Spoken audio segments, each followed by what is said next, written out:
+1 ഫിസിക്സിലെ ഏറ്റവും ഇമ്പോർട്ടന്റ് ആയിട്ടുള്ള മറ്റൊരു ചാപ്റ്റർ ആണ് ഗ്രാവിറ്റേഷൻ എന്ന് പറഞ്ഞിരിക്കുന്നത്. അപ്പം ഓൾമോസ്റ്റ് നല്ല വെയിറ്റേജ് ഉള്ള ഒരു ചാപ്റ്റർ തന്നെയാണ് ഗ്രാവിറ്റേഷൻ. ഇമ്പോർട്ടന്റ് ആയിട്ടുള്ള ടോപ്പിക്സുകൾ നമുക്ക് നോക്കാം. യൂണിവേഴ്സൽ ലോ ഓഫ് ഗ്രാവിറ്റേഷൻ പഠിക്കുക. അതുപോലെ തന്നെ എന്താണ് കെപ്ലേഴ്സ് ലോ, 3 ലോസ് ഉണ്ട്. First law, second law, third law, അത് 3ഉം പഠിക്കുക. അതുപോലെ തന്നെ എസ്സേ ടൈപ്പ് ചോദിക്കുന്ന ക്വസ്റ്റൻ ആണ് variation of g, acceleration due to gravity with ഹൈറ്റും അതുപോലെ തന്നെ acceleration due to gravity with depth എന്നും പറഞ്ഞിരിക്കുന്നത്. ഇമ്പോർട്ടന്റ് ആണ്, എസ്സേ ടൈപ്പ് ആണ്. അതായത് ഡെറിവേഷൻസ് ചോദിക്കും, അതുപോലെ തന്നെ അതുമായിട്ട് ബന്ധപ്പെട്ട പ്രോബ്ലംസും ചോദിക്കുന്നതാണ്. പൊട്ടൻഷ്യൽ എനർജി ചോദിക്കാറുണ്ട്. ദെൻ എന്താണ് എസ്കേ വെലോസിറ്റി, വെരി വെരി ഇമ്പോർട്ടന്റ് ആണ്. എസ്കേ വെലോസിറ്റി എന്താണെന്ന് ചോദിക്കാറുണ്ട്. അതിന്റെ ഡെറിവേഷൻ, എസ്കേ വെലോസിറ്റിയുടെ ഇക്വേഷൻ ഡിറൈവ് ചെയ്യാൻ ചോദിക്കാറുണ്ട്.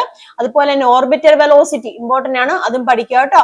Relationship between orbital velocity and escape velocity ചോദിക്കാറുണ്ട് കേട്ടോ. അപ്പം ഇത്രയും ഇമ്പോർട്ടന്റ് ആയിട്ടുള്ള ടോപ്പിക്സുകൾ ഉണ്ട്. അതിൽ എസ്സേ ആയിട്ട് ചോദിക്കുന്ന ഷുവർ ക്വസ്റ്റൻ ആണ് വേരിയേഷൻ ഓഫ് ജി വിത്ത് ഡെപ്തും ഹൈറ്റും എന്ന് പറഞ്ഞിരിക്കുന്നത്.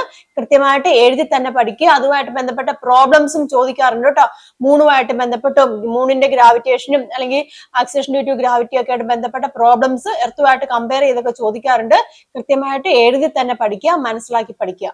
ഷോർട്ട് നോട്ട്സ് കൊടുത്തിട്ടുണ്ട്, സ്ക്രീൻഷോട്ട് എടുക്കുക, കൃത്യമായിട്ട് പഠിക്കുക കേട്ടോ. മറ്റൊരു വീഡിയോ ആയിട്ട് കാണാം. താങ്ക്